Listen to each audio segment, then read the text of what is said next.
Because she's your lobster. Oh, she's going somewhere. Welcome to MsMojo, and today we're looking at the water cooler moments of the season, as well as the lobster-level loves, the almost lobsters, and the ones that got away. So what now? I guess we just keep dancing. The one with the season recap. By the time season 2 rolled around, Friends felt less like a TV show and more like, well, our friends. Look, you were right, okay? She looks at me and sees a friend. That's all. And then I met Julie, and I don't know, we're having a great time. And I have to say, I never would have gone for it with her if it hadn't been for you. Well, you owe me one, big guy. We'd settled into Central Perk, knew everyone's deal, and were ready for the deeper chats. Joey experiences a dramatic career rise and fall, and Monica goes from top of her game to an all-time low. What corporate policy? No. Yeah. Okay.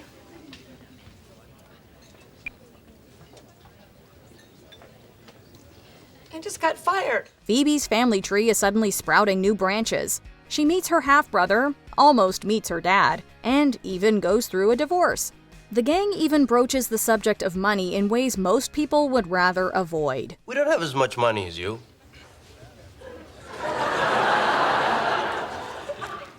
Okay.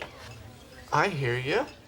We can talk about that. Rachel also deals with her parents' divorce, a reminder that life's curveballs don't stop just because you're grown. Well, I guess I figured of all people you would understand. Why on earth would I understand this? You didn't marry your Barry, honey, but I married mine. Chandler and Joey's friendship is tested, and Chandler starts thinking twice about how quick he is to judge women. Ross and Rachel's will they, won't they really takes off, and the season makes a big step in LGBTQIA+ representation, handled with a warmth and normalcy rare for 90s network TV. You know, nothing makes God happier than when two people, any two people, come together in love. Friends, family, we're gathered here today to join Carol and Susan in holy matrimony. NBC even gave Friends a double-length slot right after the Super Bowl, a slot that can often be a gamble. But in this case, it paid off. The double episode pulled in the biggest audience the series had ever had and became the top-rated post-Super Bowl show in history. Hey, stick a fork in me. I am done. What gave this season its appeal, aside from the central will they, won't they story, was how the writing managed to diffuse all those uncomfortable conversations we all need to have at some point. It did that with plenty of humor. I guess I just never think of money as an issue. That's because you have it. That's a good point. It delivered sincerity and comedy in equal measure. If season 1 had us watching from the next table over, season 2 invited us to take a seat on the sofa, with who knows what number cup of coffee in hand, talking life as if we were part of the gang. We want to hear everything. Monica, get the wine and unplug the phone. Okay. Rachel, does this end well or do we need to get tissues? Oh, it ended very well. Oh, do not start without me! Do not start without me! The one with the lobsters. Of course, one of the biggest storylines of the season was Ross and Rachel's will they, won't they. Oh, God. You're over me? Oh, When were you under me? They weren't the first to play with this now extremely popular trope, but they did take it to new territory. It wasn't just about near misses or snarky banter masking true feelings. It was a roller coaster ride through the complexities of unrequited love, timing, and emotional vulnerability. You had no right to tell me you ever had feelings for me. what? I was doing great with Julie before I found out about you. Hey, I was doing great before I found out about you. You think it's easy for me to see you with Julie? Well, then you should have said something before I met her. I didn't know then. And how come you never said anything to me? This was a slow burn in season 1, with Ross fixating his puppy dog eyes on Rachel while she seems, for the most part, clueless. Well, actually, he'd been pining after her for like a decade, but we digress. By the time she finds out and thinks she might like him too, it's already too late. Oh my God. Oh my God. Oh my, excuse me. Move, emergency, please. Excuse me. This was a brilliant move by the writers, as it not only throws in some real obstacles, but it also forces them to face messy feelings while someone else is in the picture. Rachel's jealousy and regret feel heartbreakingly real as she wrestles with her own hesitations from last season. Okay, how did this happen to me? How did this happen to me? A week ago, 2 weeks ago, I was fine. Ross was just Ross, just this guy. Now all of a sudden he's Ross. Oh, this really great guy that I can't have. While in Season 1 it's Ross who faces internal battles, Season 2 shifts that central conflict to Rachel. We watch her get more consumed by her feelings, especially as she can't really act upon them. Not that she doesn't try. Mrs. Gobb? No, Cobb, like Cobb salad. Now, what exactly is in a Cobb salad? I'm going home. Of course, it all explodes in the one where Ross finds out. Not that things are a cakewalk from there either. The one with the list reminds us that love is a feeling, and you can't logic your way through it.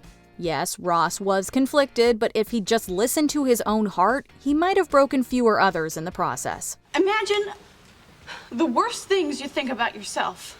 Now, how would you feel if the one person that you trusted the most in the world not only thinks them too, but actually uses them as reasons not to be with you? Luckily, the one with the prom video came in the nick of time to break the tension. And no one gave Ross more sound advice than Phoebe. When you find your lobster, you know it. Come on, you guys. It's a known fact that lobsters fall in love and mate for life. And you know what? You can actually see old lobster couples walking around their tank, holding claws. It's only after watching the titular prom video that Rachel realizes that Ross could very well be her lobster. And that's something to take a chance on.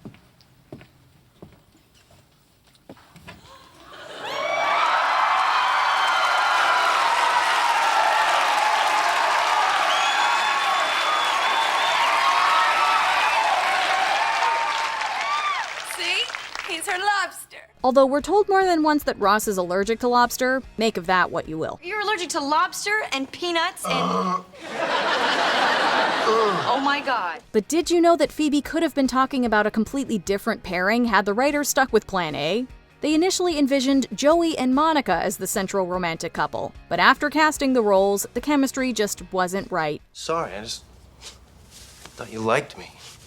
Such a jerk. It's okay. I suppose it could happen to anyone. Not anyone I know, but... Just as well, because then there'd be no Mondler, the steady counterbalance to Ross and Rachel's drama. What was written as a drunken one night in London turned into a surprise fan favorite. Season 2 also gives Rachel much-needed closure from her past and the life she left at the altar. I guess there's nothing really left to say. Except,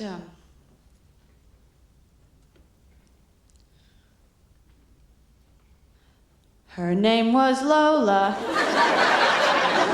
She was a showgirl. That's not the only relationship to close its chapter that episode either. The one where Monica dates a doctor. Monica really goes through it in Season 2. In the very same episode, she gets promoted and fired from her job at the restaurant. After that, she gets a little lost, clinging to anything to give her a sense of purpose. You can't tell your parents you were fired because they'd be disappointed. Uh-huh. And it's not as if you have a boyfriend's shoulder to cry on.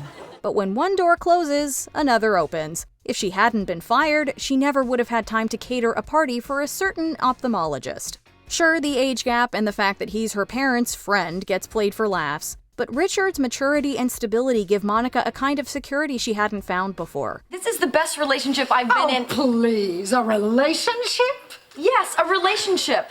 For your information, I am crazy about this man. Really?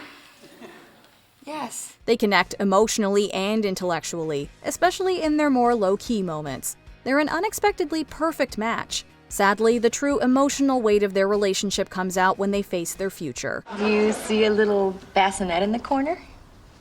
Like a hound? Not a basset, a bassinet. You really need the bassinet? Well, I just think the baby would keep falling off the dog. Monica is in her late 20s, and marriage and family are still on the horizon. Richard's already been there, done that. He loves her enough to compromise, but Monica sees that neither one of them should have to give up what they truly want. I want to have a baby. But I don't want to have one with someone who doesn't really want to have one. Their breakup hurt us too, but it was the healthiest and most respectful choice for them. Plus, it clears the way for Monica to find the right man, the one who truly wants to walk life's journey with her, and not because he has to. You are the person I was meant to spend the rest of my life with. You want to know if I'm sure? The one with the bro breakup. Chandler gets exposed in season 2, but that's much ado about nubbin for today's purposes. Oh, it's not big. Not at all. You know, kind of the same lines as, say, I don't know, having a third nipple. He does, however, go through a dating metamorphosis. Early in the season, he makes some terrible calls, dismissing women for shallow reasons, catfishing, and manipulating a heartbroken woman named Jade. And of course, helping create the infamous list. We'll put their names in bold with different fonts, and I can use different colors for each column. Can't we just use a pen? No, Amish boy. It's the behavior of someone emotionally stunted and terrified of real connections. However, he does have a moment of enlightenment when he sees his future headed in the same direction as their curmudgeonly neighbor, Mr. Heckles. Too loud, too smart, makes noise when she eats. This is me. This is what I do. I'm gonna end up alone, just like he did. That pushes him to reconnect with Janice. The timing isn't right, but it's the first time his fear of loneliness outweighs his fear of commitment. You are looking at a married lady now.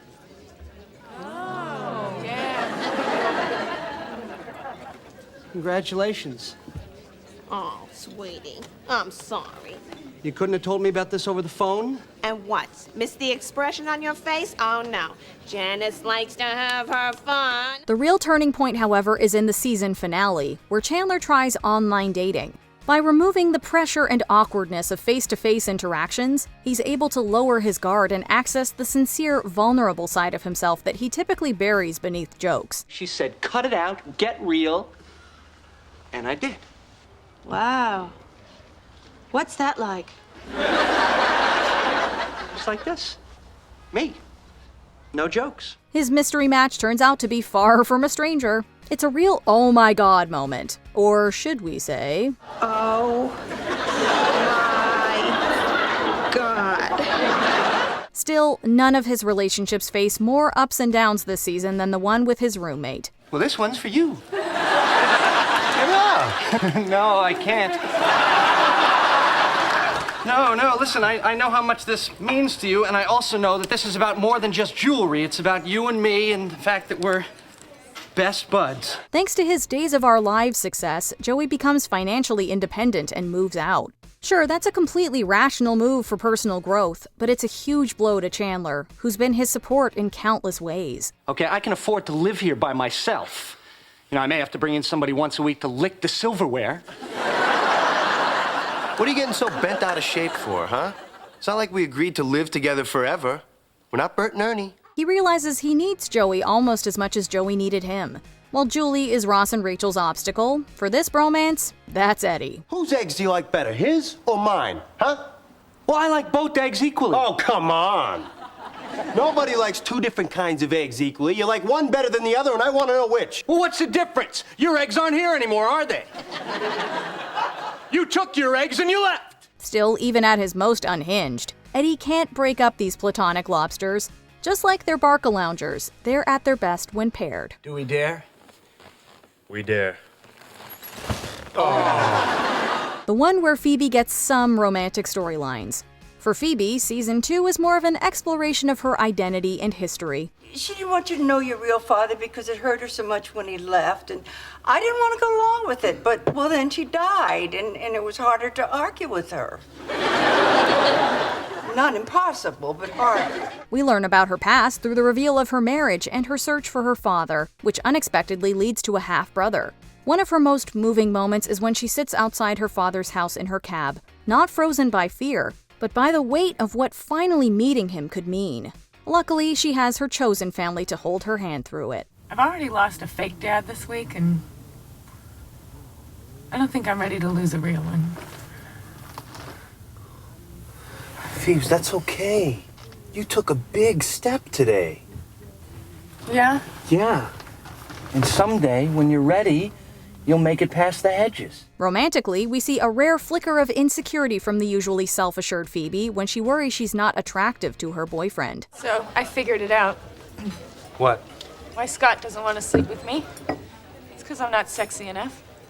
Oh, Phoebe, that's crazy. And in the penultimate episode, an old beau reappears, only for their reunion to get somewhat derailed by chickenpox. But for the most part, this season didn't do much for her love life. It's such a shame you can't see what finger I'm holding up. All right. Before we continue, be sure to subscribe to our channel and ring the bell to get notified about our latest videos. You have the option to be notified for occasional videos or all of them. If you're on your phone, make sure you go into your settings and switch on notifications. The one with the lesbian wedding. If you were around in the 90s and part of the LGBTQIA+ community, this storyline might have felt even bigger than Ross and Rachel finally getting together. We're getting married.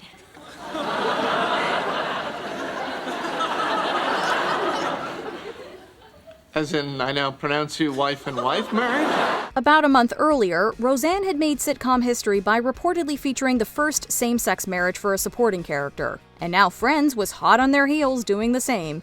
Yes, the show often fell short on diversity, and much of its handling of LGBTQIA+ characters wouldn't fly today. Still, for the 90s, this was huge. So huge that some networks chose not to broadcast the episode. And then Susan and I got in this big fight because I said maybe we should call off the wedding, and then she said, we're not doing this for them, we're doing it for us, and if I couldn't see that, then maybe we should call off the wedding. That censorship drew backlash from GLAAD, who urged members to write to their stations in support and praised both the series and network for including this much-needed representation despite potential controversy. Look, do you love her? And you don't have to be too emphatic about this. Of course I do. Well, then that's it.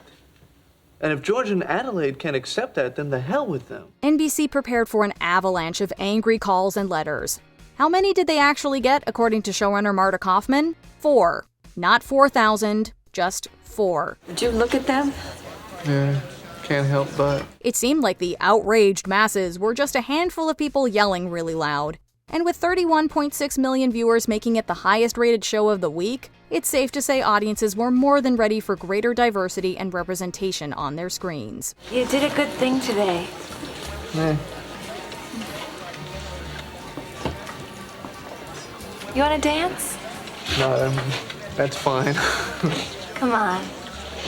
I'll let you lead. Indeed, Season 2 set up some of the show's most unforgettable couples and pulled us in like they were part of our own lives. And for plenty of them, the drama was just getting started. Then you're gonna have to understand that you're with a guy who's not gonna stop planning his future with you because he knows we're gonna end up together. And if that scares you, tough, because you're gonna have to deal with that. What was your biggest Friends water cooler moment? Let us know in the comments. All right, look, let's get logical about this, okay? We'll make a list.